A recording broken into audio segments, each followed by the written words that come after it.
أعوذ بالله من الشيطان الرجيم. بسم الله الرحمن الرحيم.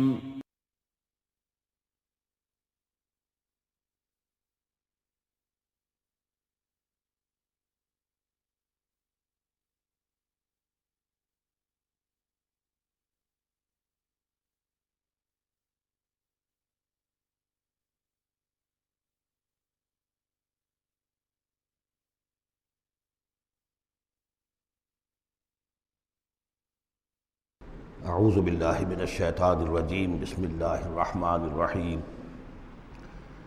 الم تر ان اللہ یسبح له من فی السماوات والارض والطیر صافات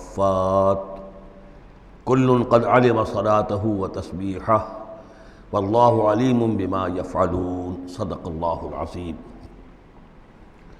رب اشرح لی صدری ویسر لی امری واحلل عقدۃ من لسانی یفقہوا قولی۔ سورہ نور کا 5واں رکوع جو ہم پڑھ چکے ہیں اس کے بارے میں یہ بات نوٹ کر لیجئے کہ جس طرح سورہ بقرہ کے پہلے 2 رکوعوں میں 3 قسم کے انسانوں کی تفصیل بیان ہوئی، وہاں وہ بنیادی طور پر ایک دعوت اور تحریک کے رد عمل میں جو لوگ مختلف شکلیں صورت اختیار کرتے ہیں، جو رد عمل مختلف شکلیں اختیار کرتا ہے، اس کے اعتبار سے ایک وہ جو مومنین صادقین ہیں، وہ ہر چھ بعد جب اس دعوت کو قبول کرتے ہیں تو اس کیفیت کے ساتھ کہ اب جو ہو سو ہو۔ ایک وہ لوگ ہیں کہ جو کسی ضد کی وجہ سے، تعصب کی وجہ سے، ہردرمی کی وجہ سے، کسی تکبر کی وجہ سے، حسد کی وجہ سے اس کے انکار پر کمر کس لیتے ہیں، اور وہ لوگ جو ہیں کسی صورت بھی ماننے والے نہیں ہوتے۔ ایک بین کچھ مانتے ہیں کچھ نہیں مانتے، کچھ چلتے ہیں پھر ٹھٹک کر کھڑے رہ جاتے ہیں، آسانی ہو تو کوئی 2-4 قدم چل لیے، کوئی مشکل وقت آیا تو پھر اوندھے منہ گر گئے۔ اسی کی ایک تمثیل سورہ حج میں آ چکی ہے، وَمِنَ النَّاسِ مَن يَعْبُدُ اللَّهَ عَلَى حَرْفٍ فَإِنْ أَصَابَهُ خَيْرٌ اطْمَأَنَّ بِهِ وَإِنْ أَصَابَتْهُ فِتْنَةٌ انقلب عَلَى وَجْهِهِ خَسِرَ الدُّنْيَا وَالْآخِرَةَ۔ اسی طرح یہاں اس رکوع میں بھی 3 قسم کے انسانوں کا تذکرہ ہے، لیکن یہ ایک مختلف اعتبار سے ہے۔ ایک وہ لوگ ہیں کہ جن کے دلوں میں حقیقی ایمان پیدا ہوا، ان کی فطرتیں بھی نیک تھیں، صالح تھیں، سلیم تھیں، اور پھر وہ وحی آسمانی سے بھی صحیح طور پر مستفیض ہوئے، ان کا باطن جگمگا اٹھا اور ان کے دلوں میں نیکی حقیقی معنی میں پیدا ہو گئی،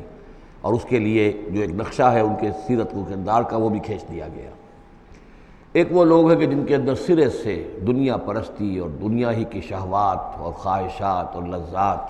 اس کے سوا کسی شے کا کوئی گزر ہی نہیں، وہ بالکل اس کے برعکس ہے۔ پہلے نور علی نور اور دوسرے ظلمات بعضها فوق بعض۔ کوئی جھوٹ موٹ کی نیکی بھی نہیں، کوئی ملمے کی نیکی بھی نہیں، ان کا مال ہے تو صرف اپنی ہی عیاشیوں کے لیے ہی، اپنے ہی جو بھی ان کے تعیش ہے اسی میں خرچ ہو رہا ہے۔ لہذا یہ وہ لوگ ہیں کہ وہ ایمان سے بھی محروم اور کسی جھوٹ موٹ کی نیکی سے بھی ان کے ہاں کسی نور کا سرے سے گزر ہی نہیں۔ ظلمات بعضها فوق بعض، اور اس کے لیے تمثیل دی گئی ہے کہ گہرے سمندر کے اندر جو اندھیرا ہوتا ہے، ایبسلیوٹ ڈارکنس، کہ رات بھی ہے، اوپر بادل بھی ہے، اور جو ہے موج پر موج چڑھی ہوئی ہے، تو ایبسلیوٹ ڈارکنس۔ ایک فرینچ امیر البحر تھا جو اسی آیت کو پڑھ کر ایمان لے آیا تھا، اس کی ساری عمر گزری تھی سمندروں کے اندر، اور وہ جانتا تھا کس قسم کی ڈارکنس ہوتی ہے وہاں۔ اس نے کہا کہ پتہ کیا کہ کیا محمد نے صلی اللہ علیہ وسلم کبھی بحری سفر کیے تھے؟ جب اسے معلوم ہوا کہ انہوں نے کبھی بحری سفر کیا ہی نہیں، تو اس نے کہا کہ پھر یہ ثابت ہو گیا کہ یہ اللہ کا کلام ہے، ورنہ یہ تشبیہ جو ہے کوئی شخص اس کو وہ تو دے سکتا ہے کہ جس نے بحری سمندر کیے ہوں اور جس سے اندازہ ہو، اور وہ سمندر کے اندر کبھی اس نے غوطے بھی لگائے ہوں، اور وہ ایبسولیوٹ ڈارکنس کا کانسیپٹ۔ بہرحال یہ دوسری انتہا۔ بیچ میں وہ لوگ ہیں، بین ہیں، کچھ نیکیاں بھی کرتے ہیں، حقیقی ایمان سے محروم ہیں، نہ اللہ پر نہ یوم آخر پر ان کا پختہ ایمان نہیں ہے، لیکن یہ کہ اپنے ضمیر کو مطمئن کرنے کے لیے کچھ نہ کچھ، یا دنیا میں کوئی نام کمانے کے لیے یا کوئی اور شہرت حاصل کرنے کے لیے وہ کچھ نیکیاں کرتے ہیں، تو ان کی نیکیوں کی مثال سراب کسی ہے۔ الم تر ان اللہ یسبح له من فی السماوات والارض، کیا تم دیکھتے نہیں ہو کہ اللہ کی تسبیح کرتی ہے وہ سب چیزیں، وہ سب وہ کرتے ہیں، وہ سب جو آسمانوں میں ہیں اور جو زمین میں ہیں، اور نہ صرف آسمانوں اور زمین میں بلکہ ان دونوں کے مابین جو السماء میں جو ہے وَالطَّيْرُ صَافَّاتٍ، اور یہ جو پرندے ہیں جو اپنے پروں کو پھیلائے ہوئے ہیں یہ بھی اللہ کی تسبیح کر رہے ہیں۔ کُلٌّ قَدْ عَلِمَ صَلَاتَهُ وَتَسْبِيحَهُ، ہر ایک کے علم میں ہے، ہر ایک نے جان لی ہے اپنی نماز، اپنی صلاۃ اور اپنی تسبیح۔ یہ وہی بات ہے جو سورہ بنی اسرائیل میں آ چکی ہے، وَإِن مِّن شَيْءٍ إِلَّا يُسَبِّحُ بِحَمْدِهِ وَلَٰكِن لَّا تَفْقَهُونَ تَسْبِيحَهُمْ، کوئی شے نہیں ہے اس کائنات میں جو اللہ کی تسبیح و تحمید نہ کر رہی ہو، لیکن تمہیں اس کا شعور نہیں ہو سکتا۔ وَاللَّهُ عَلِيمٌ بِمَا يَفْعَلُونَ، اور جو کچھ وہ کرتے ہیں اللہ کے علم میں ہے۔ وَلِلَّهِ مُلْكُ السَّمَاوَاتِ وَالْأَرْضِ، اور اللہ ہی کے لیے ہے آسمانوں اور زمین کی بادشاہی۔ وَإِلَى اللَّهِ الْمَصِيرُ، اور اللہ ہی کی طرف لوٹ جانا ہے۔ الم تر ان اللہ یسجی سحابا، کیا تم دیکھتے نہیں ہو کہ اللہ تعالیٰ ہانک کر لاتا ہے بادلوں کو؟ کہاں سے ہوائیں لے کر چل رہی ہیں بادلوں کو؟ کہیں تو بے آف بنگال سے وہ اٹھی ہیں مانسون کی ہوائیں، اور کہاں تک پہنچ جاتی ہیں؟ پاکستان تک۔ ان اللہ یسجی سحابا ثم یؤلف بینہ، پھر ان بادلوں کو آپس میں جوڑ دیتا ہے۔ ثم یجعلہ رکاما، پھر ان کو تہ بر تہ کر دیتا ہے۔ اب یہ تہ بر تہ کا معاملہ جو ہے، دیکھیے ہوائی سفر جس نے کیا ہے اسے اس کا تجربہ ہوتا ہے۔ جب جہاز چڑھتا ہے تب بھی وہ جب بادلوں کے اندر سے گزرتا ہے تو صاف نظر آتا ہے، ایک تہ، اس کے بعد پھر خلا ہے، پھر ایک اور تہ، پھر خلا ہے، پھر ایک اور تہ، اترتے ہوئے بھی اسی طریقے سے تہ بر تہ بادل۔ رکامن فتر الودق یخرج من خلالہ، تو تم دیکھتے ہو کہ بارش برستا ہے ان دونوں، ان کے بین سے، ان کے بیچ سے برستی ہے بارش، پانی برستا ہے۔ وَيُنَزِّلُ مِنَ السَّمَاءِ مِن جِبَالٍ فِيهَا مِن بَرَدٍ، اور اللہ تعالیٰ اتارتا ہے آسمان سے وہ پہاڑ بھی کہ جن میں وہ اولے ہوتے ہیں، یعنی یہ کہ اولے جو آ رہے ہیں زمین پر تو معلوم ہوتا ہے کہ جیسے ان کے بھی کوئی پہاڑ ہے آسمانوں کے اندر۔ فَيُصِيبُ بِهِ مَن يَشَاءُ، تو اللہ تعالیٰ یہ اولے برسا دیتا ہے جس پر چاہتا ہے، یعنی جس کی کھیتی برباد اللہ کو کرنی ہوتی ہے کسی سبب سے، اس کی کھیتی کے اوپر یہ اولے جا کے برس جاتے ہیں۔ وَيَصْرِفُهُ عَن مَن يَشَاءُ، اور ان کا رخ پھیر دیتا ہے جس سے چاہتا ہے۔ ایسا بھی ہوتا ہے بعض اوقات کہ بالکل ایک کھیت جو ہے وہ بالکل تباہ و برباد ہو گیا ہے، اور برابر کا کھیت بالکل ٹھیک ہے، اس کے اوپر کوئی اولا نہیں گرا۔ یکاد ثنا برقہ یذھب بالابصار، اور اس کی جو بجلی کی کوند ہے وہ اس قریب ہے کہ وہ لوگوں کی نگاہوں کو اچک کر لے جائے۔ یقلب اللہ اللیل والنہار، اللہ تعالیٰ عدلتا بدلتا رہتا ہے دن اور رات کو۔ ان فی ذلک لعبرۃ لاولی الابصار، یقیناً اس میں دھیان کرنے کا اور سبق سیکھنے کا اور عبرت حاصل کرنے کا مواد ہے ہوش مندوں کے لیے، آنکھ والوں کے لیے، دیکھنے والوں کے لیے۔ واللہ خلق کل دابۃ من ماء، اور اللہ نے بنائی ہے ہر جاندار چیز اس زمین کے اوپر پانی سے۔ فمنہم من یمشی علی بطنہ، اب ان جانداروں میں سے جو زمین میں اللہ نے بنائے ہیں وہ بھی ہے کہ جو اپنے پیٹ کے بل پر چلتے ہیں، یہ ریپٹائلز جن کو ہم کہتے ہیں، ریپٹائلز ہیں جو اپنے پیٹ کے بل پر چل رہے ہیں۔ منہم من یمشی علی رجلین، اور ان میں وہ بھی ہیں کہ جو دو ٹانگوں پر چلتے ہیں۔ اب ہم بھی انہی میں سے ہیں، اور باقی شمپنزی اور گوریلاز بھی ہیں، اور بھی ایسے ہوں گے کہ جو دو ٹانگوں پر چلتے ہوں۔ وَمِنْهُمْ مَنْ يَمْشِي عَلَىٰ أَرْبَعَةٍ، سب سے زیادہ کثیر تعداد جو ہے وہ زمینی حیوانات کے اندر ان کی ہے کہ جو چار پر چلتے ہیں۔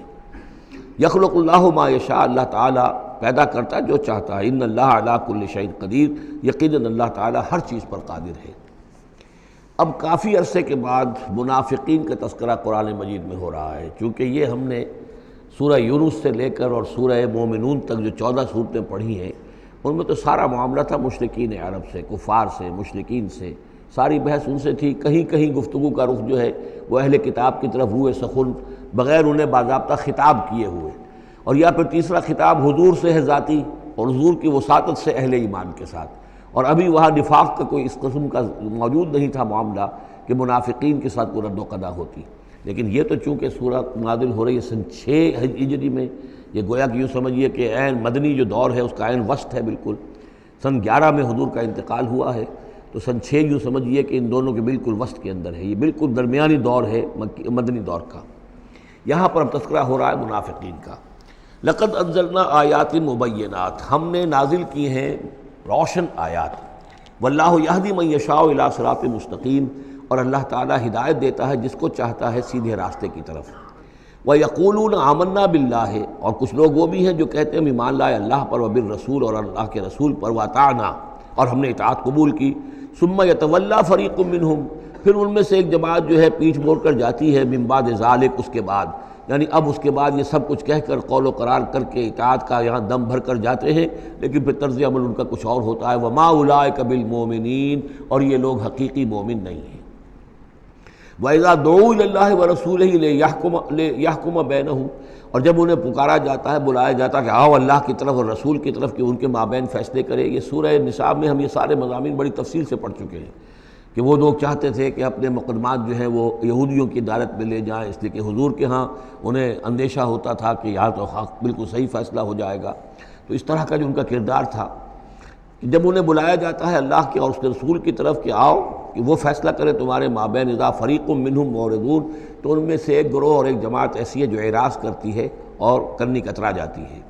وَإِن يَكُن لَهُمُ الْحَقُّ يَأْتُوا إِلَيْهِ مُذْعِنِينَ، اور اگر ان کو معلوم ہو کہ حق ہمارے ساتھ ہے، یعنی ہم حق پر ہیں اس مقدمے میں، تو پھر وہ آتے ہیں بڑا یقین کا اظہار کرتے ہوئے، اذعان کے ساتھ اور یقین کے ساتھ اور اپنے ایمان کا اظہار کرتے ہوئے، کیونکہ انہیں یقین ہے کہ ہمارا کیس سچا ہے اور حضور کی عدالت میں ہم جائیں گے تو ہمارے حق میں فیصلہ ہو جائے گا، تو اب کوئی رکاوٹ نہیں۔ یاتوا الیہ مذعنین، خوب یقین کا اعتماد کا اظہار کرتے ہوئے آتے ہیں۔ افی قلوبہم مرض، کیا ان کے دلوں میں روگ ہے؟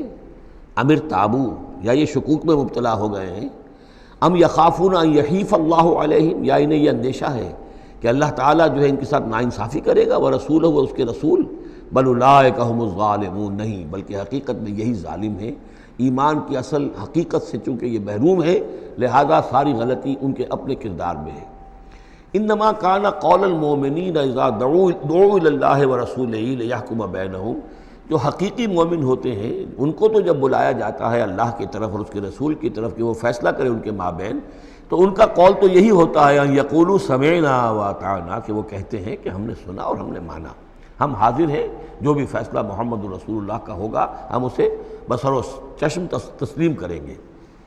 انما کان قول المؤمنین اذا دعوا الی اللہ ورسولہ لیحکم بینہم ان یقولوا سمعنا واطعنا واولئک هم المفلحون، اور یقیناً وہی لوگ ہیں جو پھر فلاح پانے والے ہیں۔ ومن یطع اللہ ورسولہ، اور جو اللہ کی اور اس کے رسول کی اطاعت کرتا ہے، ویخشى اللہ ویتقہ، اور اللہ کا خوف بھی رکھتا ہے اور اس کا تقوی اختیار کرتا ہے، فاولئک هم الفائزون، تو یقیناً وہی لوگ ہیں کہ جو کامیاب ہونے والے ہیں۔ وہ اکثر کہتے ہیں، اللہ تعالیٰ کی قسمیں کھاتے ہیں اپنی امکانی حد تک، لئن امرتہم، اے نبی اگر آپ حکم دیں گے، لَيَخْرُجُنَّ، تو وہ لازماً نکل جائیں گے۔ آپ حکم دے دیجیے، ہم حاضر ہیں، ویسے میری یہ مجبوری ہے، یہ میری تکلیف ہے، یہ مسئلہ ہے، ویسے آپ حکم دیں گے اگر، تو میں بالکل حاضر ہوں۔ یہ آپ کو اب بھی معلوم ہوگا کہ ہماری جماعتی زندگیوں کے اندر یہ مسئلہ ہوتا ہے کہ کوئی امیر ہے، اس نے ایک بات کہی ہے، کھل کر اس نے کہہ دیا ہے کہ میں یہ چاہتا ہوں کہ معاملہ اس طرح کیا جائے۔ اب کچھ لوگ کرنے کتراتے ہیں، اچھا جی اگر آپ حکم دیں گے تو میں کروں گا۔ لیکن یہ کیا بات ہے، جب وہ امیر ہے آپ کا اور وہ بات کہہ رہا ہے تو اس کی بات کو آپ حکم کیوں نہیں سمجھ رہے؟ اسی طریقے سے حضور صلی اللہ علیہ وسلم نے جب فرما دیا ہے کہ نکلنا ہے، اب دشمن کے مقابلے کے لیے نکلو، اب وہ آپ چاہتے ہیں پی پی کال کر کے حضور ایک ایک کی خوشامد کریں کہ آئیے آپ ضرور نکلیے، خدا کے لیے ضرور چلیے، یہ حضور کرنے والے نہیں ہیں۔ وَأَقْسَمُوا بِاللَّهِ جَهْدَ أَيْمَانِهِمْ، اور یہ اللہ کی قسمیں کھا کھا کر کہتے ہیں اپنی امکانی حد تک، لئن امرتہم، اے نبی آپ کا حکم ہوگا تو میں حاضر ہوں، لَيَخْرُجُنَّ، ہم ضرور نکلیں گے۔ قُلْ لَا تُقْسِمُوا، اے نبی ان سے کہیے تم قسمیں مت کھاؤ، طاعۃ معروفہ، معروف طریقے پر اطاعت اختیار کرو۔ تم نے اعلان کیا ہے کہ تم مجھ پر ایمان لائے ہو، تم نے اعلان کیا ہے کہ تم مجھے اللہ کا رسول سمجھتے ہو، اب جو میں کہہ رہا ہوں اسے قبول کرو، اختیار کرو۔ یہ کیا ہے کہ میں کسی کو ایک ایک کو علیحدہ علیحدہ حکم دوں؟ ان اللہ خبیر بما تعملون، یقیناً جو کچھ تم کر رہے ہو اللہ اس سے باخبر ہے۔ قل اطیعوا اللہ واطیعوا الرسول، اے نبی کہہ دیجئے۔ اب دیکھیے نوٹ کر لیجئے، سورہ نساء میں نے تفصیل سے آپ کو بیان کیا تھا کہ منافقین پر تین ہی چیزیں بھاری تھیں۔ نمبر ایک، حضور کی شخصی اطاعت کرنا۔ نمبر دو، جہاد اور قتال کے لیے نکلنا۔ نمبر تین، ہجرت۔ تین ایشوز کے اوپر بڑی تفصیل سے وہاں گفتگو ہو چکی ہے۔ یہاں اطاعت رسول کو جو ہے، جو پہلا مضمون تھا سورہ نساء میں، اسی کو زیادہ موقت کیا جا رہا ہے۔ قل اطیعوا اللہ واطیعوا الرسول، کہیے ان سے اطاعت کرو، اللہ کی اطاعت کرو، اس کے رسول کی صلی اللہ علیہ وسلم۔ فإن تولوا، پھر اگر یہ پیٹھ موڑ لیں، اگر تم منہ پھیرو گے، اگر منہ موڑ لو گے، فإنما علیہ ما حمل، تو سن لو ہمارے نبی پر ذمہ داری ہے اس کام کی جو ہم نے ان پر ڈالا ہے۔ وعلیکم ما حملتم، اور تم سے باز پرس ہوگی اس کی جو تمہارے اوپر ڈالا گیا ہے۔ یعنی نبی نے جو ذمہ داری تھی اللہ کا دین تم تک پہنچایا، اللہ کے احکام پہنچا دیے، ان کا کام جو ہے اس پر ختم ہو گیا۔ اب اطاعت کرنا، اس کی تعمیل کرنا، اس کے حکم پر چلنا، اللہ کے دین کے لیے تن من دھن لگانا، اور یہ سارا کام تمہیں کرنا ہے۔ تو جو ان کی ذمہ داری ہے وہ ادا کریں گے، اور اللہ کے ہاں ان سے ان کے بارے میں سوال کر لیا جائے گا، اور جو تمہاری ذمہ داری ہے ظاہر بات ہے کہ اس کے جواب بھی تمہیں کرنی ہے۔ اس میں یہ بھی ہوتا ہے بسا اوقات کہ کسی شخص کو یہ گمان ہو جائے، ظاہر بات ہے میں نے آپ کو سنایا تھا کہ ایک شخص نے کہہ دیا تھا حضور سے، اے دل یا محمد، اے محمد عدل سے کام لیجیے صلی اللہ علیہ وسلم، بڑی گستاخی کے ساتھ اس نے کہا، گویا کہ الزام لگایا کہ آپ یہ جو صدقات کی جو تقسیم کر رہے ہیں یا مال غنیمت تقسیم کر رہے ہیں، اس میں آپ عدل سے کام نہیں لے رہے۔ تو حضور نے بھی غصے میں جواب دیا تھا کہ انما عدل فلم یا عدل، اگر میں عدل نہیں کروں گا تو کون کرے گا۔ اسی طریقے سے ہو سکتا ہے کسی جماعتی زندگی کے اندر کوئی امیر ہے اور اس سے کوئی شخص یہ محسوس کرے اس کا ساتھی کہ مجھ پر زیادتی کی ہے انہوں نے، امیر نے زیادتی کی ہے، کوئی بات نہیں، امیر نے زیادتی کی ہے تو امیر اس کی جواب دہی اللہ کے ہاں کر لے گا، اللہ تعالیٰ کے ہاں جواب دہی ہو جائے گی، اور اگر ہو سکتا ہے اس کے کچھ جو بھی نیکیاں ہے وہ تمہارے حساب میں اللہ تعالیٰ درج کر دے، لینا دینا وہاں ہو جائے گا، ڈیبٹ کریڈٹ ہو جائے گا۔ لیکن اس کا مطلب یہ ہو کہ ناراض ہو کر بیٹھ رہا ہو کہ اب اپنی ذمہ داریاں ادا نہیں ہو رہی، تو پھر تو جواب دہی تمہاری ہو جائے گی اللہ کے ہاں، ایکسپلیشن کال تمہاری ہو جائے گی کہ ناراض ہو کر بیٹھ رہے ہیں کیونکہ انہوں نے میرے ساتھ یہ کیا ہے لہذا میں بس اب کام کچھ نہیں کروں گا۔ یہ تو گویا کہ ایک منفی طرز عمل ہے، تمہیں جواب دہی کرنی ہے اپنے فرائض کی، اپنی ذمہ داریوں کی۔ تو یہ جماعتی زندگی سے متعلق بعض بہت اہم ہیں جو مباحث اس سورہ مبارکہ میں آئے ہیں، اور ان میں سے بعض ہمارا جو منتخب نصاب نمبر 2 ہے جو اس سورہ مبارکہ کی آخری آیات ہیں وہ اس کے ایک درس کی حیثیت سے اس میں شامل ہیں۔ جو جماعتی زندگی جو ہے، جب ایک جماعت بنانی پڑے گی،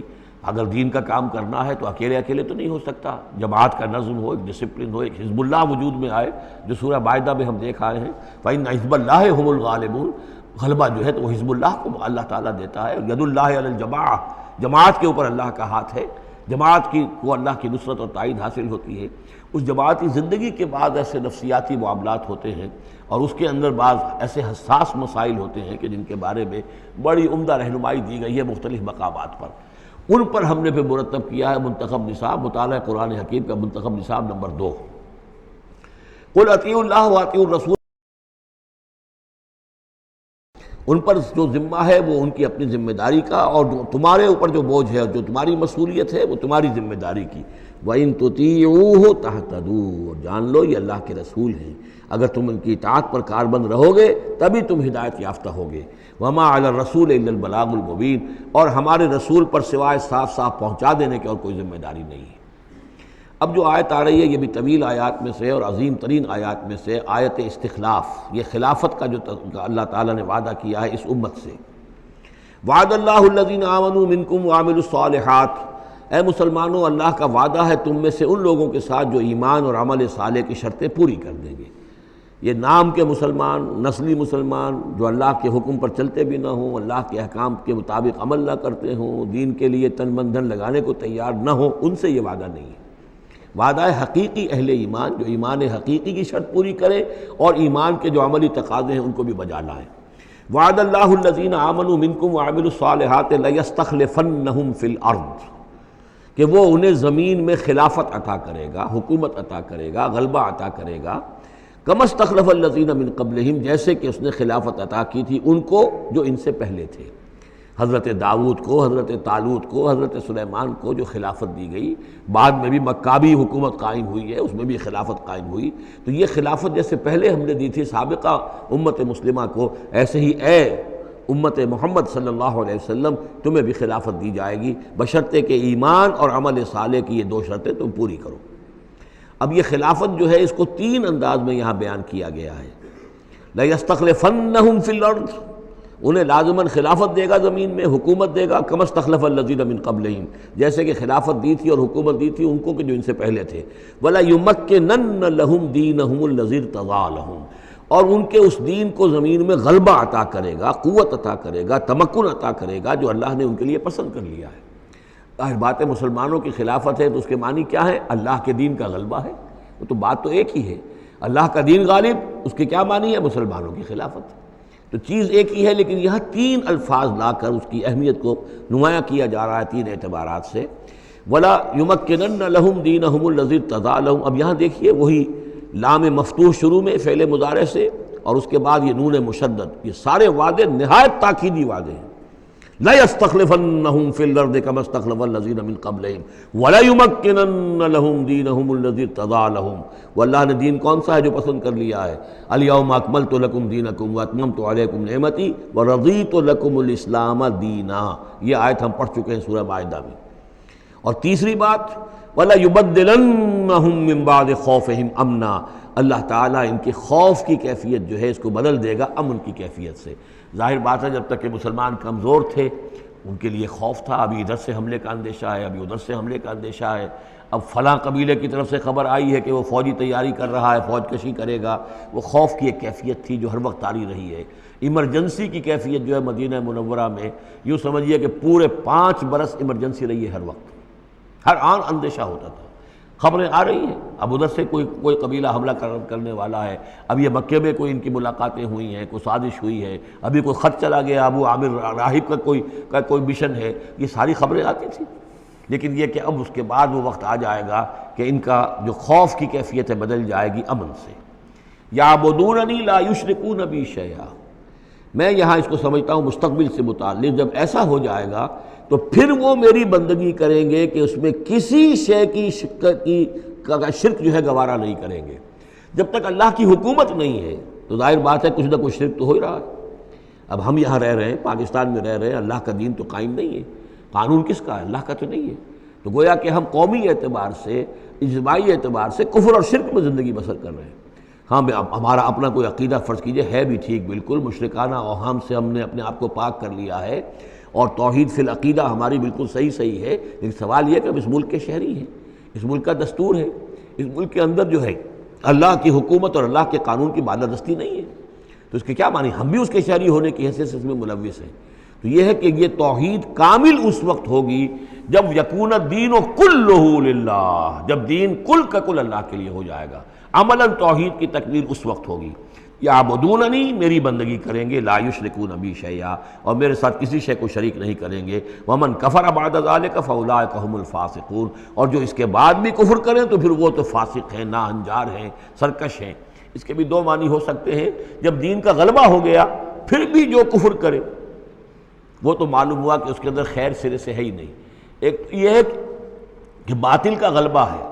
باطل کے غلبے میں کسی بندہ مومن کے لیے ایمان لانا مشکل ہے، ایمان پر قائم رہنا مشکل ہے، اسلام پر عمل کرنا مشکل ہے۔ لیکن جب دین غالب ہو گیا ہو تو اب تو ظاہر بات ہے کہ اب تو ساری رکاوٹیں دور ہو گئیں۔ اب تو ایک شخص کی کسی کی اپنی فطرت ہی میں کجی آ چکی ہے، کوئی پرورٹڈ نیچر کا شخص ہے تبھی وہ رہے گا کہ جو اسلام سے دور رہے۔ ومن کفر بعد ذلک فاولئک هم الفاسقون، اور میرے نزدیک اس کا ایک مفہوم یہ بھی ہے کہ ہمارے ان 3 پختہ وعدوں کے بعد بھی جو شخص کمر ہمت نہ کس لے اور اس کام کے لیے کھڑا نہ ہو جائے، گویا کہ وہ ہماری بات کا کفر کر رہا ہے، انکار کر رہا ہے، اسے ہمارے ان وعدوں پر یقین نہیں ہے۔ ومن کفر بعد ذلک فاولئک هم الفاسقون، تو وہ تو گویا کہ فاسق ہے اور سرکش ہے اور ناہنجار ہے۔ اس آیت کو ذہن میں رکھیے، اور اس حدیث کو آج میں چاہتا ہوں کہ اس کا متن بھی آپ کو سنا دوں کہ اس کی خبر دی ہے محمد رسول اللہ صلی اللہ علیہ وسلم نے۔ تاریخی اعتبار سے تو یہ نوٹ کر لیجئے، یہ سن 6 ہی کے اندر، ابتدائی میں سن 6 کے یہ آیت نازل ہوئی۔ سن 6 ہی میں صلح حدیبیہ ہو گئی، انا فتحنا لک فتحا مبینا، گویا کہ اس آیت کا جو مصداق ہے وہ ظاہر ہونا شروع ہو گیا۔ سن 7 میں غزوہ خیبر ہوا، اللہ نے بہت بڑا مال غنیمت مسلمانوں کو دیا۔ سن 8 میں مکہ فتح ہو گیا۔ سن 9 میں موپنگ اپ آپریشن ہو گیا، اعلان کر دیا گیا حج کے اندر کہ آئندہ سے یہاں کوئی مشرک نہیں آئے گا، اور اب تمہارے لیے اتنی مہلت ہے، کوئی معاہدہ قائم نہیں رہے گا، جو معاہدے ہیں میعادی ان کی میعاد ختم ہوتے ہی معاہدہ ختم، اور جن کی میعاد کوئی نہیں تھی ان کے لیے ہم 4 مہینے کی میعاد مقرر کر رہے ہیں کہ اس کے بعد کوئی معاہدہ کسی مشرک سے نہیں ہے، جب یہ مدت ختم ہو جائے گی قتل عام شروع ہو جائے گا۔ یہ تو اللہ تعالیٰ کی طرف سے جزیرہ نما عرب کے اندر دین کی تکمیل ہو گئی، خلافت قائم ہو گئی، اللہ کی حکومت قائم ہو گئی۔ جیسے حضرت داؤد خلیفہ تھے، یہاں حضرت محمد خلیفہ ہیں صلی اللہ علیہ وسلم، اس لیے کہ حاکم اب کون ہے؟ حضرت محمد صلی اللہ علیہ وسلم۔ اپنی زندگی میں تو حاکمیت جو بھی ہے آپ کے پاس ہے۔ اس کے بعد خلافت راشدہ میں پھر یہ خلافت کہاں سے کہاں پہنچی وہ آپ کو معلوم ہے، لیکن پھر ریورسل شروع ہو گیا۔ لیکن وہ حدیث میں آپ کو سنا رہا ہوں، حضرت نعمان ابن بشیر سے مروی ہے رضی اللہ تعالیٰ عنہ، اور مسند احمد ابن حنبل میں یہ روایت ہے کہ حضور نے یہ فرمایا صلی اللہ علیہ وسلم تکون النبوۃ فیکم ما شاء اللہ ان تکون، مسلمانوں تمہارے مابین نبوت موجود رہے گی جب تک اللہ چاہے گا کہ رہے، یعنی میں موجود رہوں گا بنفس نفیس تمہارے مابین جب تک اللہ چاہے گا۔ ثم یرفع اللہ اذا شاء یرفعها، پھر اللہ تعالیٰ اس کو اٹھا لے گا جب چاہے گا، نبوت کو اٹھا لے گا، یعنی میرا انتقال ہو جائے گا، تو ایک دور جو ہے وہ ختم ہو جائے گا۔ فرمایا ثم تکون خلافۃ علی منہاج النبوۃ، پھر خلافت ہوگی نبوت کے نقش قدم پر، نبوت ہی کے طریقے پر، ٹھیک وہی نظام جو محمد عربی صلی اللہ علیہ وسلم نے قائم کیا تھا، بعین ہی ایک بال کے فرق کے بغیر وہ نظام جو کا تو قائم رہے گا، خلافت علی منہاج النبوۃ۔ فتکون ما شاء اللہ وان تکون، یہ بھی رہے گا جب تک اللہ چاہے گا یہ دور۔ ثم یرفع اللہ اذا شاء یرفع، پھر اس دور کو بھی اللہ اٹھا لے گا جب اللہ چاہے گا۔ ثم تکون ملکا عاضا، پھر ملوکیت کا دور آئے گا، اور وہ کاٹ کھانے والی ملوکیت ہوگی، کاٹ کھانے والی ملوکیت، ظالم ملوکیت، اور یہ بھی رہے گا جب تک اللہ چاہے گا، پھر اللہ اس کو بھی اٹھا لے گا۔ پھر چوتھا دور آئے گا ثم تکون ملکا جبریا، پھر غلامی کی ملوکیت ہوگی، یعنی یہ دور جو ہمارا گزرا ہے کولونیل دور، پہلے یہ کہ ملوک تھے، بادشاہ تھے، چاہے وہ بنو عباس میں تھے یا بنو امیہ میں سے تھے یا یہ کہ ترک تھے، مسلمان تو تھے، کلمہ گو تو تھے، ان میں کوئی نہ اچھا بھی ہوتا تھا، بہت اچھے لوگ بھی تھے، برے لوگ بھی تھے، لیکن مسلمان تو تھے، کلمہ گو تو تھے۔ لیکن چوتھا دور آیا کہ کہیں ہم انگریزوں کے غلام ہو گئے، کہیں ہم ولندیزیوں کے غلام ہو گئے، کہیں ہم فرانسیسیوں کے غلام ہو گئے، کولونیل پاورز۔ تو ہماری تو ملکہ معظمہ جو ہے ملکہ وکٹوریہ تھی، 1857 سے تو ہم ان کی رعایا بن گئے تھے، اس سے پہلے تو جو بھی تھی بہرحال ایسٹ انڈیا کمپنی جو تھی، لیکن یہ کہ بعد میں تو ہم براہ راست تاج برطانیہ کے غلام تھے۔ یہ چوتھا دور ہے جو تقریباً یوں سمجھیے کہ ابھی نصف میں پہنچا ہے، اس اعتبار سے کہ اگرچہ براہ راست وہ جو حکومتوں کا جو ہے جو یہاں پر تھا، جو بساط بچھی ہوئی تھی وہ لپیٹ دی گئی ہے، لیکن ابھی مالیاتی اعتبار سے ریموٹ کنٹرول سے وہی قوتیں ہیں کہ جو آج بھی کنٹرول کر رہی ہیں ہمیں، یہ ریموٹ کنٹرول ہے۔ ابھی یہ چوتھا دور ختم نہیں ہوا ہے، پہلے یہ براہ راست آکوپیشن اور اپنی حکومتیں، اپنی فوجیں لا کر، اب یہ ہے کہ اس کے بغیر بائی پراکسی،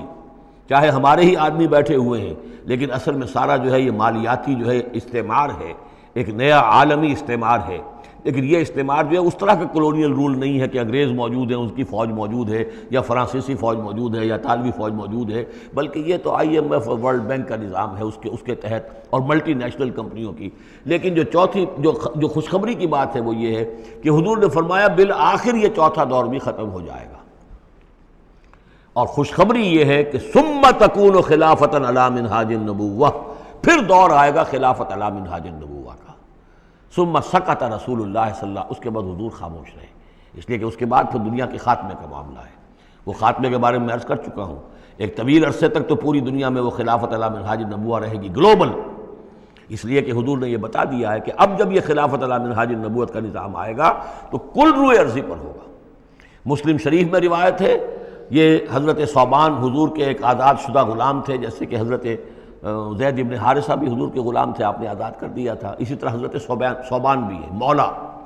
ان ثوبان مولا رسول اللہ صلی اللہ علیہ وسلم۔ اس میں روایت کیا ہے، حضور نے فرمایا ان اللہ زوالی الارض، اللہ نے میرے لیے ساری زمین کو لپیٹ دیا یا سکیڑ دیا، فرائے تو مشارقہا و مغاربہا، تو میں نے سارے مشرق دیکھ لیے زمین کے، سارے مغرب دیکھ لیے، وَإِنَّ أُمَّتِي سَيَبْلُغُ مُلْكُهَا مَا زُوِيَ لِي مِنْهَا، اور میری امت کی حکومت ان تمام علاقوں پر قائم ہو کر رہے گی جو اس طرح زمین کو سکیڑ کر یا لپیٹ کر مجھے دکھا دیے گئے۔ اور یہ روایت صحیح مسلم کی ہے۔ اسی طرح کی ایک اور حدیث ہے حضرت مقداد بن الاسود سے رضی اللہ تعالی عنہ کہ اس روئے ارضی پر کوئی گھر اور کوئی خیمہ نہیں بچے گا، یعنی سیٹلڈ جو علاقے ہیں جہاں گھر ہیں، شہر ہیں، گھر بنے ہوئے ہیں، مکان بنے ہوئے ہیں، یا نومیڈک ٹرائبز جہاں بھی ہیں کہ وہ اپنے خیمے لے کے ادھر سے ادھر جاتے رہتے ہیں، نہ کوئی گھر بچے گا، نہ خیمہ جس میں اللہ کا دین داخل نہ ہو جائے، بعز عزیز اور ذل ذلیل، یا تو یہ کہ گھر اور خیمے والا اسلام قبول کرے گا، اسلام اس کے گھر میں داخل ہوگا، اس کا بھی اعزاز ہوگا، اور یا وہ گھر والا اسلام قبول نہیں کرے گا لیکن اسلام کی بالادستی جو ہے تسلیم کرنی پڑے گی۔ یؤت الجزیۃ عن ید وہم صاغرون، یہ جو ہم پڑھ آئے ہیں سورہ توبہ کے اندر، تو گویا کہ اس کے گھر میں بھی اسلام تو آ گیا لیکن وہ بدبخت جو ہے اسلام کی نعمت سے اور اس کے اعزاز سے محروم رہا۔ یہ ہے وہ خبر کہ جو ہے صحیح احادیث ہیں، اور یہ منطقی طور پر بھی سمجھ لیجئے کہ قرآن مجید میں یہ بات واضح کر دی گئی کہ حضور کو بھیجا گیا غلبہ دین کے لیے، 3 دفعہ فرمایا۔ سورہ توبہ میں ہم پڑھ چکے ہیں، 2 مرتبہ آگے اور آنا ہے، هو الذی ارسل رسولہ بالہدی ودین الحق لیظہرہ علی الدین کلہ، اور 5 مرتبہ فرمایا کہ حضور کو بھیجا گیا پوری نوع انسانی کے لیے۔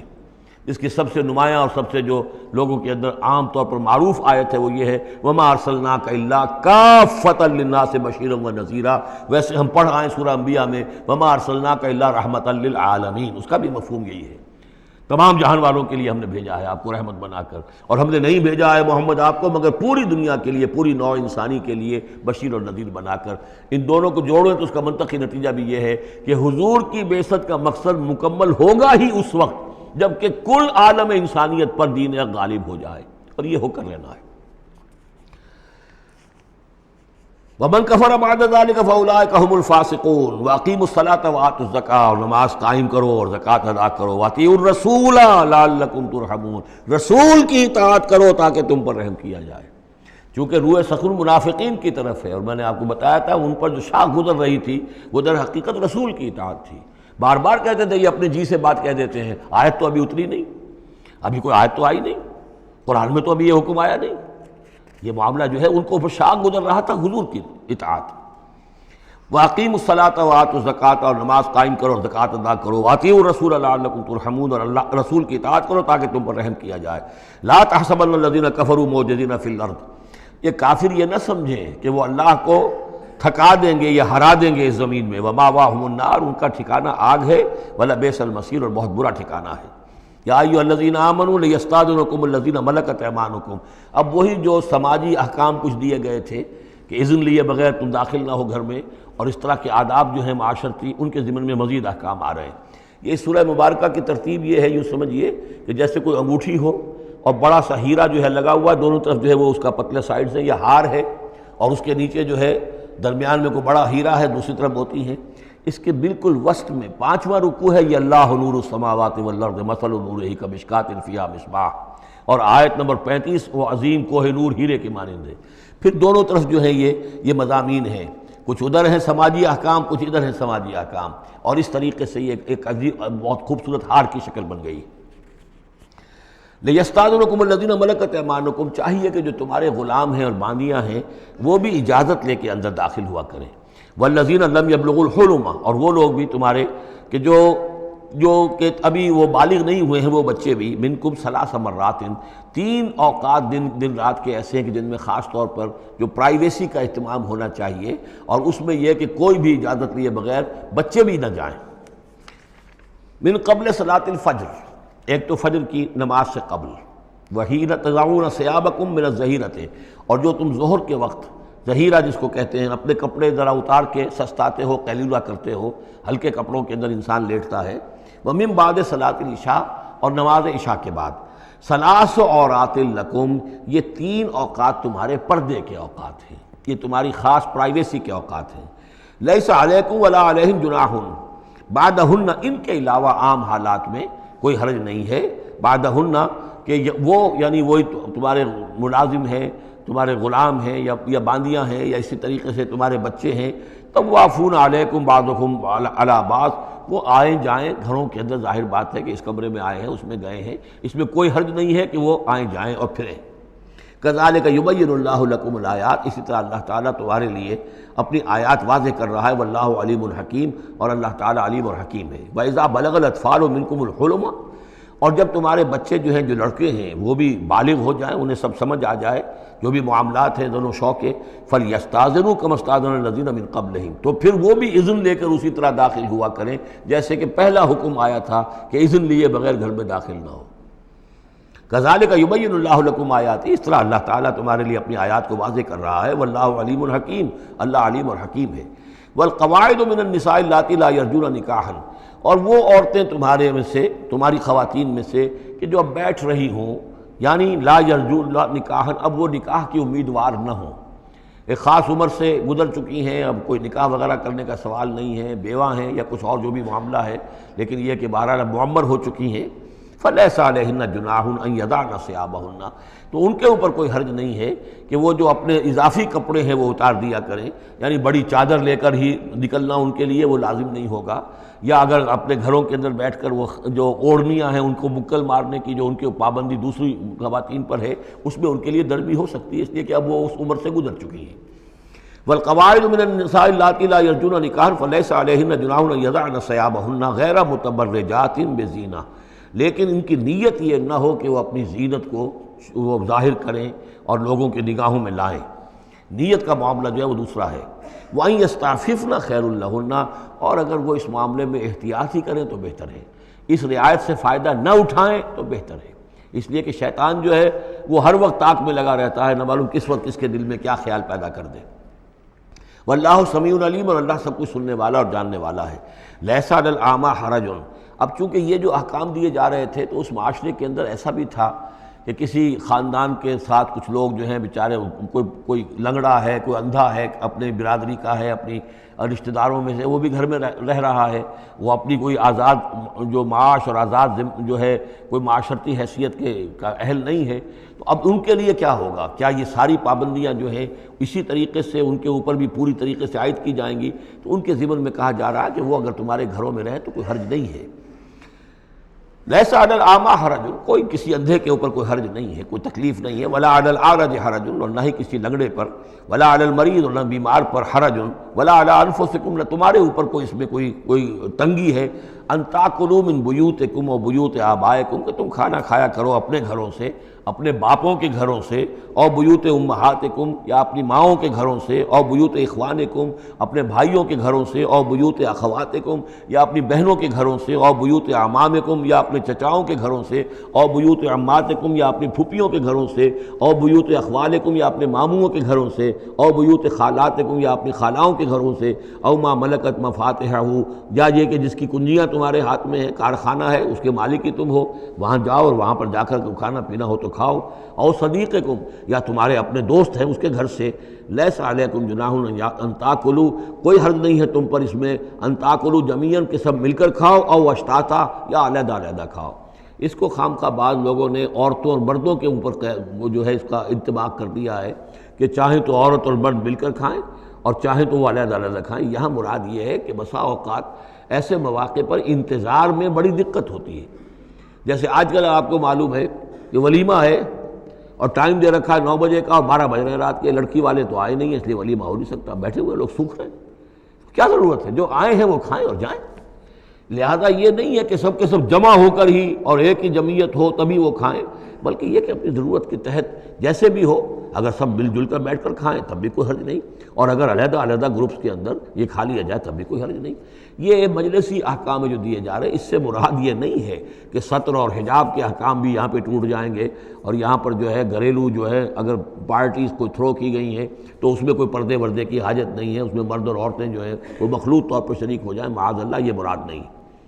فَإِذَا دَخَلْتُمْ بُيُوتًا فَسَلِّمُوا عَلَىٰ أَنفُسِكُمْ، پھر جب تم گھروں میں داخل ہو تو اپنے آپ پر سلام بھیجا کرو، یعنی انفسکم سے مراد ہے گھر میں رہنے والے جو ہیں وہ تمہارے ہی میں سے ہیں، تمہارے رشتہ دار ہیں، عزیز ہیں، یا تمہارے اپنے گھر میں بھی داخل ہو تو السلام علیکم کہو۔ تحیۃ من عند اللہ مبارکۃ طیبۃ، یہ دعا ہے اللہ کے پاس سے، اللہ نے تمہیں سکھائی ہے السلام علیکم، اور یہ مبارک بھی ہے اور پاک بھی ہے۔ کذالک یبین اللہ لکم الآیات لعلکم تعقلون، اسی طرح اللہ تعالیٰ تمہارے لیے اپنی آیات کو واضح کر رہا ہے، کھول کر بیان کر رہا ہے تاکہ تم عقل سے کام لو۔ اب آخری جو رکوع ہے اس کا، اس سورہ مبارکہ کا، اور اس کی کل 3 آیات ہیں، یہ خالص جماعتی زندگی، وہ جو جہاد اور قتال کے لیے یا کسی اور اجتماعی کام کے لیے حضور جب نکلتے تھے اور اہل ایمان آپ کے ساتھ ہیں، اس وقت کیا صورتحال ہونی چاہیے۔ انما المؤمنون الذین آمنوا باللہ ورسولہ، مومن تو صرف وہی ہیں جو ایمان لائے اللہ پر، اس کے رسول پر، وَإِذَا كَانَ مَعَهُ عَلَىٰ أَمْرٍ جَامِعٍ، اور جب وہ ہوتے ہیں ان کے ساتھ یعنی رسول کے ساتھ کسی اجتماعی کام کے ضمن میں، لم یذهبوا حتیٰ یستأذنوہ، تو وہاں سے جاتے نہیں ہیں جب تک کہ اجازت نہ لے لیں۔ اب آپ نکلے ہیں کسی کام کے لیے، ایک نفری ہے آپ کے ساتھ، لیکن یہ کہ کوئی کہیں کھسک جائے کوئی کہیں کھسک جائے تو یہ تو صحیح نہیں ہے۔ وہ تو یہ ہے کہ اب اس اجتماعی نظم کا تقاضا یہ ہے کہ اب جہاں بھی وہاں سے کوئی عذر پیش آ گیا ہے، کوئی ایسی مجبوری ہے، کوئی جانا ہے تو اجازت لے کر جائیں۔ علی امر جامع لم یذهبوا حتی یستاذنوه، جب تک کہ اذن نہ لے لیں۔ ان الذین یستاذنونک اولئک الذین یؤمنون باللہ ورسولہ، یقیناً جو اے نبی جو لوگ آپ سے اجازت لیتے ہیں وہی ہیں کہ جو ایمان رکھتے ہیں اللہ پر، اس کے رسول پر۔ فیستاذنوک،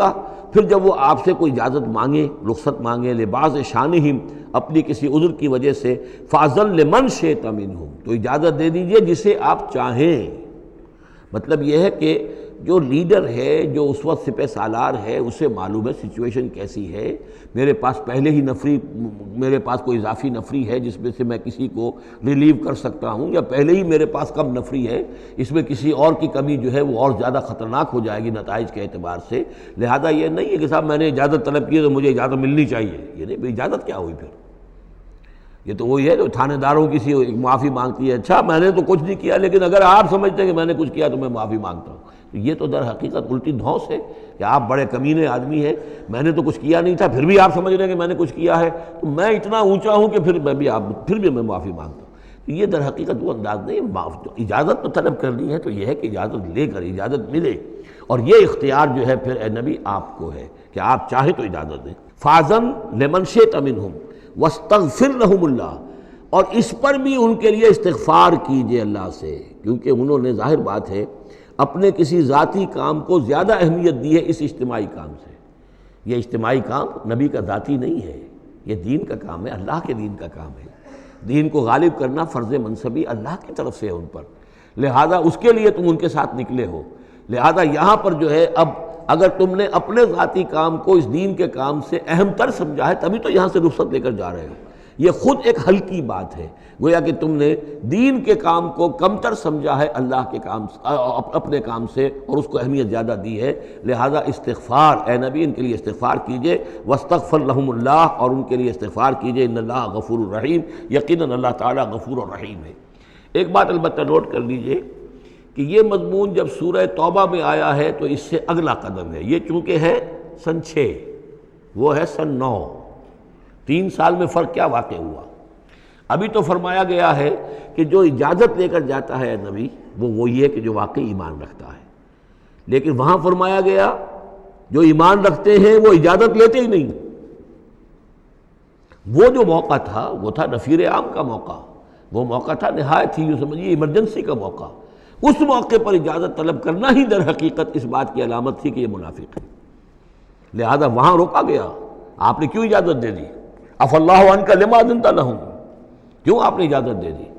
آپ کی اجازت آپ نہ دیتے تب بھی انہوں نے جانا نہیں تھا، تو ان کا جو نفاق کا پردہ چاک تو ہو جاتا نا، ان کی حقیقت تو کھل جاتی۔ تو یہ وقت کے حوالے سے ہے، اور اس کو درجہ بندی بھی کہہ سکتے ہیں۔ ایک وہ لوگ ہیں جو اس دین کے کام کے لیے اس درجے ہمتن اپنے آپ کو پیش کر چکے ہیں کہ دنیا کے کسی بھی کام کو اس سے اہم تر نہیں سمجھتے، وہ کیسے اجازت طلب کریں گے؟ اس سے نچلا درجہ ہے کہ وہ لوگ ہیں جو دین کے اس کام میں لگے ہوئے ہیں، لیکن کم سے کم نظم کی اتنی پابندی تو کرتے ہیں کہ اگر کہیں انہیں ضرورت پیش آ گئی جانا ہے تو اجازت لے کر جائیں۔ اس سے نیچے وہ لوگ ہیں جو اجازت کے بغیر ہی کھسک گئے تو معلوم ہے ان کا تو سرے سے اس کام سے سرے سے کوئی تعلق ہے ہی نہیں۔ تو درجہ بندی ہے، سیڑھیاں ہیں، اوپر کی سیڑھی کے اعتبار سے درمیانی سیڑھی نیچے ہے، لیکن نیچے والی سیڑھی کے اعتبار سے درمیانی اونچی ہے۔ تو یہ ریلیٹیو معاملہ جو ہے رہے گا کہ ایک وہ لوگ ہیں جو سرے سے اس کا بھی خیال نہیں کرتے کہ اجازت لیں، اجتماع ہے، کوئی اس کی معذرت بھی نہیں کی ہے، نہ بعد میں کی ہے، نہ پہلے کہا ہے کہ میں نہیں آ سکتا، معلوم ہوا کہ انہیں کچھ طرح سے احساس ہی نہیں ہے کہ ہم کسی نظم کے پابند ہیں اور ہماری کوئی ذمہ داری ہے۔ اس سے بہتر کم سے کم وہ لوگ ہیں کہ جو اپنا عذر پیش کر دیتے ہیں، اجازت لے لیتے ہیں۔ لیکن اس سے بھی بہتر اونچا درجہ ہے کہ دنیا کے کسی بھی کام کو دین کے اس کام سے اہم تر مت سمجھو، اللہ تعالیٰ تمہارے کام سنوارے گا، اللہ تعالیٰ تمہاری ذمہ داری قبول کر لے گا، تم اللہ کے کام کے لیے نکلو۔ لا تجعلوا دعاء الرسول بینکم کدعاء بعضکم بعضا،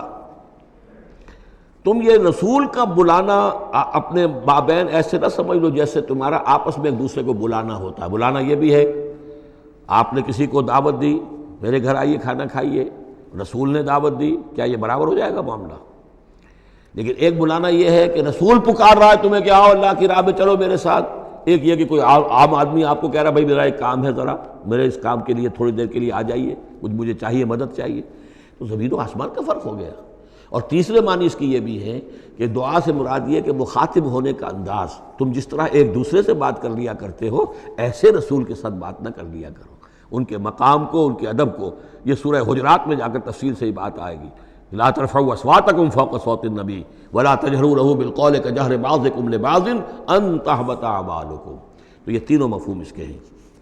قد یعلم اللہ الذین یتسللون منکم لواذا، اللہ کو خوب معلوم ہے تم میں سے وہ لوگ جو اوٹ لے کر کھسک جاتے ہیں، یعنی کہیں نکلے تو ہیں، درج ہو گیا کہ یہ بھی جانے والوں میں ہے، کہیں دیکھا کہ کوئی دیکھ نہیں رہا کھسک گئے، یا اجتماع ہے بیٹھے ہوئے ہیں وہیں پر اب بات آئی ہے کہ اب ایک مہم درپیش ہے، اب انہیں سمجھ میں آ گیا کہ اب نام مانگے جائیں گے، کون لوگ اس کے لیے اپنے آپ کو والنٹیئر کرتے ہیں، تو اس سے پہلے کہ وہ مرحلہ آئے وہ وہاں سے کھسک جائیں۔ یتسللون منکم، جو سٹک جاتے ہیں، کھسک جاتے ہیں آنکھ بچا کر لواذا۔ فَلْيَحْذَرِ الَّذِينَ يُخَالِفُونَ عَنْ أَمْرِهِ، تو انہیں ڈرنا چاہیے کہ جو رسول کے معاملے میں رسول کے بات کی مخالفت کرتے ہیں، ان تصیبہم فتنۃ، کہ ان پر کوئی عذاب اللہ کی طرف سے آ جائے، کوئی پکڑ آ جائے، کوئی بہت بڑی آزمائش آ جائے، اور یصیبہم عذاب علیم، یا ان کے اوپر کوئی بہت بڑا دردناک عذاب آ جائے۔ الا ان للہ ما فی السماوات والارض، آگاہ ہو جاؤ، یقیناً اللہ ہی کے لیے ہے جو بھی کچھ ہے تمام آسمانوں میں اور جو بھی کچھ ہے زمین میں۔ قد یعلم ما انتم علیہ، اللہ خوب جانتا ہے کہ تم کس مقام پر کھڑے ہو، تمہاری حیثیت کیا ہے، حقیقت کیا ہے، ایمان کتنا ہے، کتنے پانی میں ہو، تمہارے اعمال کیسے ہیں، ما انتم علیہ، جس حال میں تم ہو اللہ خوب جانتا ہے۔ وَيَوْمَ يُرْجَعُونَ إِلَيْهِ، اور جس دن کہ وہ لوٹائے جائیں گے اللہ کی طرف، فَيُنَبِّئُهُم بِمَا عَمِلُوا، تو اللہ تعالیٰ ان کو جتلا دے گا جو کچھ کے عمل انہوں نے کیے ہوں گے۔ واللہ بکل شیء علیم، اور اللہ ہر چیز کا علم رکھنے والا ہے۔ یہاں تیسرا گروپ جو ہے مکی اور مدنی صورتوں کا وہ ختم ہو گیا۔ مکی صورتیں 14، مدنی صرف ایک، سورہ نور۔ اب یہ چوتھا گروپ شروع ہو رہا ہے، اور اس میں 8 صورتیں جو ہیں وہ مکی آئیں گی، جن میں سے 4 الف لام میم سے شروع ہوں گی، سورہ عنکبوت اور سورہ روم، سورہ لقمان، سورہ سجدہ، اور 4 جو ہیں یہ مختلف، ایک تو بغیر کسی حروف مقطعات کی ہے، یہ سورۃ الفرقان، یہ پہلی ہے، اور پھر 3 جو ہیں ان کے اندر مختلف جو ہیں آئیں گے حروف مقطعات۔ یہاں سے وہ گروپ اب شروع ہو رہے ہیں کہ جن کا مرکزی مضمون توحید ہے، اس لیے کہ اگرچہ ویسے یہ چوتھا گروپ شروع ہو رہا ہے، لیکن چونکہ مکی صورتوں کا تو یہ تیسرا ہی گروپ ہے۔ مکی پہلے گروپ کے اندر صرف سورہ فاتحہ ہے، وہ ویسے بھی مکی مدنی کی تقسیم سے بلند تر ہے، تو گویا کہ 2 جو پہلے گروپ آئے، جن میں سے پہلے میں صرف 2 مکی صورتیں تھیں، الانعام، الاعراف، دوسرے میں یہ 14 سورہ یونس سے لے کر مومنون تک، بلکہ ہاں مکی صورتیں۔ اب یہ تیسرا گروپ ہے سورۃ الفرقان سے لے کر اور سورہ سجدہ تک، یہ 8 صورتیں ہیں۔ اس کے بعد مدنی صورت آئے گی سورہ احزاب، اور سورہ احزاب مانوی اعتبار سے جوڑا ہے سورہ نور کا۔ بسم اللہ الرحمن الرحیم، تبارک الذی نزل الفرقان علی عبدہ لیکون للعالمین نذیرا، بڑی بابرکت ہے وہ ہستی جس نے کہ الفرقان نازل فرمایا اپنے بندے پر۔ یہ تیسری صورت ہے کہ جس کی مطلع میں پہلی آیت میں حضور کا جو تذکرہ ہے وہ عبد کی نسبت سے ہے۔ سورہ بنی اسرائیل، سبحان الذی اسریٰ بعبدہ لیلا من المسجد الحرام الی المسجد الاقصی۔ سورہ کہف، الحمد للہ الذی انزل علی عبدہ الکتاب، اور یہاں پر اب یہ تیسری صورت ہے تبارک الذی نزل الفرقان علی عبدہ لیکون للعالمین نذیرا، تاکہ ہو جائیں تمام جہان والوں کے لیے خبردار۔ اس قرآن کے ذریعے سے محمد الرسول اللہ کی رسالت ہے جو تا قیامت جاری رہے گی۔ جس کو بھی قرآن پہنچ گیا، حضور کا انذار پہنچ گیا، وہ آیت یاد کر لیجئے سورہ انعام میں آئی تھی، قل اوحی الی ھذا القرآن لانذرکم بہ ومن بلغ، جس کو بھی قرآن پہنچ جائے، اب آگے پہنچانا امت کا کام ہے۔ الذی لہ ملک السماوات والارض، وہ کہ جس کے لیے ہے بادشاہی آسمانوں اور زمین کی، ولم یتخذ ولدا، یہ بہت یعنی مشابہ ہے سورہ بنی اسرائیل کی آخری آیت سے، اس نے کسی کو اپنی اولاد نہیں بنایا، ولم یکن لہ شریک فی الملک، اور نہ ہی اس کا کوئی ساجی ہے حکومت میں، حکومت کے اختیارات میں، حاکمیت میں، وخلق کل شیء، اور اسی نے ہر شے کو پیدا کیا، وہ خالق ہے تنہا، باقی سب مخلوق ہیں، فقدرہ تقدیرا، اور ہر شے کی پھر اس نے ایک اندازہ مقرر کر دیا ہے، ہر شے کے لیے ایک اندازہ ہے۔ واتخذوا من دونہ آلہۃ، اور انہوں نے اختیار کر لیے ہیں اس کے سوا ایسے آلہہ، ایسے ایسے دیوی اور دیوتا لا یخلقون شیئا وہم یخلقون، جو کسی بھی شے کی تخلیق نہیں کرتے بلکہ وہ تو خود مخلوق ہیں، ولا یملکون لانفسہم ضرا ولا نفعا، اور نہ انہیں اختیار خود اپنے بارے میں کسی برائی کا یا بھلائی کا ہے، نہ کسی اچھائی کا اور نہ کسی برائی کا، ولا یملکون موتا ولا حیاتا ولا نشورا، نہ انہیں اختیار ہے موت کا، نہ اختیار ہے جینے کا، نہ اختیار ہے جی اٹھنے کا۔ وقال الذین کفروا ان ھذا الا افک افتراہ، اور کہا ان کافروں نے، یا یہ کافر کہتے ہیں کہ یہ کچھ نہیں ہے، یہ قرآن جو ہے یہ گھڑ لیا ہے اس کو اس محمد نے صلی اللہ علیہ وسلم، ان ھذا نہیں ہے یہ الا افک افتراہ ہو، بلکہ ایک افک ہے، گھڑی ہوئی شے ہے جس کو کہ گھڑ لیا ہے اس نے، وعانہ علیہ قوم آخرون، اور اس میں مدد کی ہے اس کی کچھ اور لوگوں نے۔ یعنی محمد کو یہ ساری معلومات تو نہیں ہو سکتی تھی، لیکن یہ کہ کچھ اور لوگ ہیں، کوئی نہ کوئی اس نے بنا رکھا ہے، کوئی پینل ہے کہ جو ان کو یہ ساری مدد دے رہا ہے اس تصنیف کے اندر اس کتاب کی۔ قومن آخرون فقط جاؤ ظلما و زورا، تو انہوں نے بڑی ہی ظلم پر اور بڑے جھوٹ کے اوپر کمر کس لی ہے، انہوں نے اتنی ایسی بڑی باتیں جو کہی ہیں، یہ گویا کہ بہت بڑا جھوٹ ہے اور بہت بڑا افتراء ہے۔ وقالوا اساطیر الاولین، وہ کہتے ہیں کیا ہیں یہ پرانے قصے ہیں، پرانی باتیں ہیں، اکتتبھا، یہ انہوں نے لکھوا لیے ہیں کسی اور سے۔ اکتتبھا، کتب یکتب لکھنا، اکتتاب باب افتعال ہوگا، کسی سے کچھ لکھوا لینا، اکتتبھا، انہوں نے لکھوا لی ہیں چیزیں، فہی تملا علیہ بکرۃ واصیلا، اور یہ ان کو پھر ڈکٹیٹ کرائی جاتی ہیں، املا کرائی جاتی ہیں صبح شام۔ صبح شام کوئی آتا ہے، کوئی شخص ان کو بتاتا ہے، وہ پھر یہ یاد کر لیتے ہیں، اور صبح شام جو کچھ آتا ہے اس کو پھر آ کے ہمیں سناتے ہیں، دھونس جماتے ہیں کہ وہی آئی ہے۔ قل انزلہ الذی یعلم السر فی السماوات والارض، کہہ دیجئے اسے نازل کیا ہے اس ہستی نے جو جانتا ہے ہر چھپی ہوئی شے کو آسمانوں کی اور زمین کی، انہ کان غفورا رحیما، یقیناً وہ بخشنے والا اور رحیم ہے۔ وقالوا ما لہذا الرسول، اور وہ کہتے ہیں یہ کیسا رسول ہے، کیا ہوا اس رسول کو، کہتا ہے کہ میں رسول ہوں، یاکل الطعام، لیکن کھانا کھاتا ہے، ویمشی فی الاسواق، اور سب بازاروں میں چلتا پھرتا ہے۔ کہیں کوئی چیز آپ خریدتے بھی ہوں گے اپنے گھر کے معاملات کے اندر، یا اس سے پہلے تو آپ کاروبار بھی کیا کرتے تھے، یہ بازاروں میں ہماری طرح چلتا پھرتا ہے، کھانا اس کو کھانے کی حاجت ہوتی ہے، یہ کیسے رسول ہو گیا؟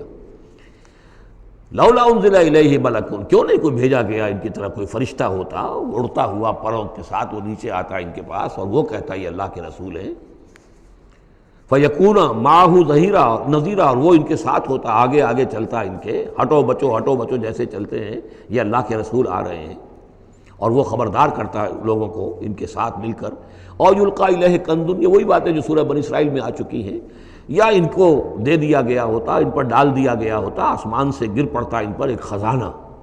او تکون لک جنت یاکل منہا، یا پھر ان کے لیے ایک باغ بنا دیا جاتا ہے یہاں اس مکے کی سرزمین میں، وادی غیر ذی زرع میں، جس سے یہ بفراغت کھاتے اطمینان سے، ان میں سے میوے ان کو ملتے۔ وقال الظالمون ان تتبعون الا رجلا مسحورا، اور کہا ان ظالموں نے کہ تم لوگ نہیں پیروی کر رہے ہو، نہیں ان کی باتوں پر دھیان دے رہے ہو، ان لوگ کہ جو ہیں صرف ایک سحر زدہ شخص ہے، ان پر تو کچھ جادو ہو گیا ہے، یا کوئی آسیب ان پر آ گیا ہے، تاکہ ان کو یہ نظر آتا ہے کہ کوئی آیا ہے فرشتہ، حقیقت میں کوئی نہیں ہوتا، یہ سحر زدہ شخص ہے۔ انظر کیف ضربوا لک الامثال، اے نبی دیکھیے یہ کیسی مثالیں آپ کے لیے بیان کر رہے ہیں، فضلوا، تو وہ بھٹک گئے ہیں، گمراہ ہو گئے ہیں، فلا یستطیعون سبیلا، اور اب ان کے لیے ممکن نہیں ہے کہ یہ سیدھے راستے پر آئیں، اس لیے کہ اب یہ اس پر اڑ جائیں گے، ضد کریں گے۔ یہ میں آپ کو بتا چکا ہوں، یہ جو دو گروپ اب آ رہے ہیں جو ہم پڑھ رہے ہیں، جن میں سے یہ پہلا گروپ ہے جس کی پہلی صورت ہے، یہ درمیانی 4 سالوں کی صورتیں ہیں، 12 برس ہیں مکی دور کے۔ پہلے 4 سال کی صورتیں بالعموم وہ ہیں جو سورہ قاف سے آگے ہیں، 2 گروپ ہیں وہ آخر میں، منزل 1 ہے، سورہ قاف سے آگے منزل 1 ہے، گروپ 2 ہیں مکی مدنی صورتوں کے، وہ ہیں جو ابتدائی 4 سال کے ہیں۔ یہ 2 ہیں کہ جو درمیانی 4 سالوں کے، جو ہم پڑھ چکے ہیں 16 صورتیں، 2 انعام و اعراف اور 14 سورہ یونس سے لے کر مومنون تک، یہ ہیں آخری 4 سالوں کی، تو یہ درمیانی 4 سال ہیں۔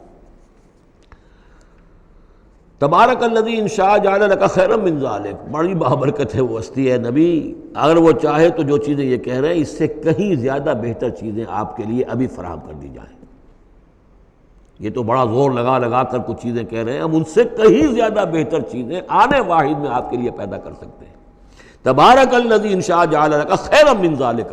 جنات تجری من تحتها الانہار، ایسے باغات، ایک باغ نہیں، باغات کے سلسلے پیدا کر دیں جن کے نیچے نہریں بہتی ہوں گی، ویجعل لک قصورا، اور آپ کے لیے ایک نہیں کئی قصر، کئی محل ہم تعبیر فرما دیں۔ لیکن یہ کہ بل کذبوا بالساعہ، اصل میں یہ انکاری ہے آخرت کے، یہ انکاری ہے قیامت کے، یہ انکاری ہے بعث بعد الموت کے۔ وَأَعْتَدْنَا لِمَنْ كَذَّبَ بِالسَّاعَةِ سَعِيرًا، اور جنہوں نے قیامت کا انکار کیا ہے، بعث بعد الموت کا انکار کیا، ان کے لیے ہم نے ایک جہنم کا، آگ کا عذاب تیار کر رکھا ہے۔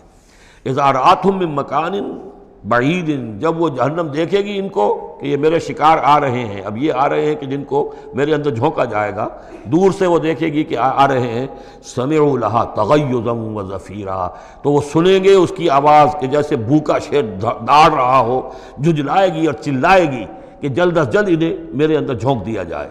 وَإِذَا أُلْقُوا مِنْهَا مَكَانًا ضَيِّقًا، اور جب وہ پھینک دیے جائیں گے اس میں ایک بڑے تنگ مکان میں، تنگ جگہ میں، مقرنین، اور وہ زنجیروں میں جکڑے ہوئے ہوں گے، دعوا هُنَالِكَ ثُبُورًا، اس وقت پھر وہ موت کی دعا کریں گے، ہائے موت آ جائے کسی طرح، ہم نسیہ منسیہ کر دیے جائیں، ہمارا یہ زندگی کا سلسلہ جو ہے شعور ختم ہو جائے۔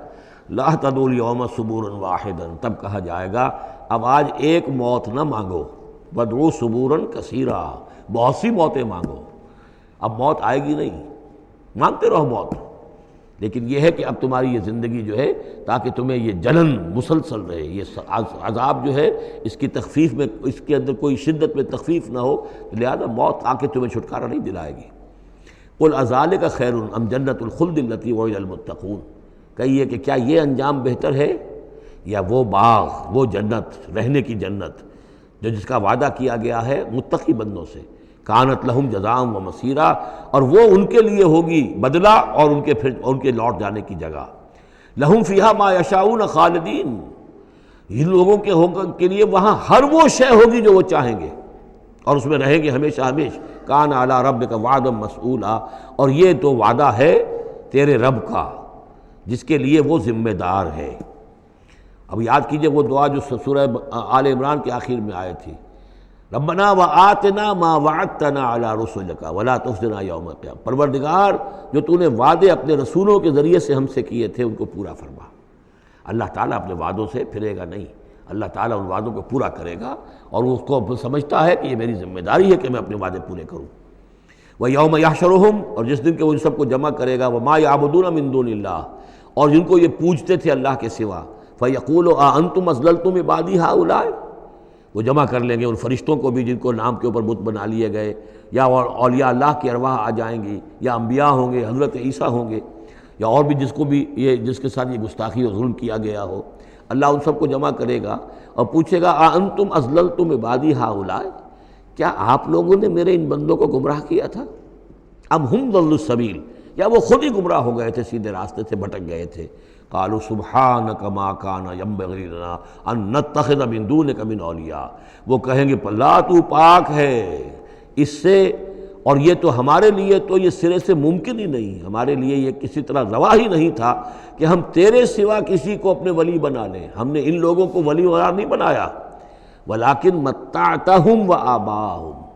یعنی یہ کہ جیسے ولایت باہمی ہے، اللہ اہل ایمان کا ولی اور مومن اللہ کے ولی، اللہ ولی الذین آمنوا یخرجہم من الظلمات الی النور، اور اللہ الا ان اولیاء اللہ لا خوف علیہم ولا ہم یحزنون، تو یہی رشتہ ہونا چاہیے تھا ان معبودوں کے ساتھ اگر وہ برحق ہوتے، کہ وہ اس کے ولی ہوتے اور وہ ان کے ولی ہوتے، لیکن فرمایا کہ یہ ہو ہی نہیں سکتا کہ ہم ان سے کوئی رشتہ استوار کرتے۔ ما کان لنا ما کان ینبغی لنا ان نتخذ من دونک من اولیاء ولکن متعتہم وآباءہم، لیکن اے اللہ آپ نے اس کو ان کو سامان دیا، ساز و سامان انہیں اور ان کے آباء و اجداد کو، اور ان کو فراوانی دی، دولت دی، حیثیت دی، حتیٰ نسوا ذکر، یہاں تک کہ وہ ذکر کو بھول گئے، یاد دہانی کو بھول گئے، ہدایت کو بھول گئے جو ان کو دی گئی تھی۔ وَكَانُوا قَوْمًا بُورًا، اور یقیناً یہ بڑے تباہ ہونے والے لوگ تھے۔ فقط کذبوکم، اب اللہ کہے گا ان لوگوں سے دیکھو بھائی تمہارے جو معبود جن کو تم سمجھتے تھے انہوں تو تمہیں جھٹلا دیا، بما تقولون جو تم کہہ رہے ہو تمہاری بات انہوں نے رد کر دی، فلا تستطيعون صرفا ولا نصرا، تو اب نہ تم لوٹا سکتے ہو اس بات کو اور نہ ہی کوئی مدد ہو سکتی ہے، ومن یظلم منکم نذقہ عذابا کبیرا، اور جو کوئی بھی تم میں سے اب گناہ گار ہے اب تو اسے بہت بڑا عذاب مل کر رہے گا۔ وما ارسلنا قبلک من المرسلین الا انہم لا یاکلون الطعام، اور اے نبی یہ آپ پہ اعتراض کر رہے ہیں کہ یہ کیسے نبی ہیں کھانا کھاتے ہیں، ہم نے نہیں بھیجا آپ سے پہلے مرسلین کو رسولوں کو الا انہم لا یاکلون الطعام، مگر یہ کہ وہ کھانا کھاتے تھے، وہ یمشون فی الاسواق، وہ بھی بازاروں میں چلتے پھرتے تھے، وجعلنا بعضک لبعض فتنہ، ہم نے ایک کو بعض لوگوں کو بعض کے لیے فتنہ بنا دیا ہے، آزما رہے ہیں، اتصبرون، تو اے مسلمانوں اب تم ثابت قدم رہو، صبر کرو، وکان ربک بصیرا، اور یقیناً آپ کا پروردگار دیکھ رہا ہے۔ بارک اللہ لی ولکم فی القرآن العظیم ونفعنی وإیاکم بالآیات والذکر الحکیم۔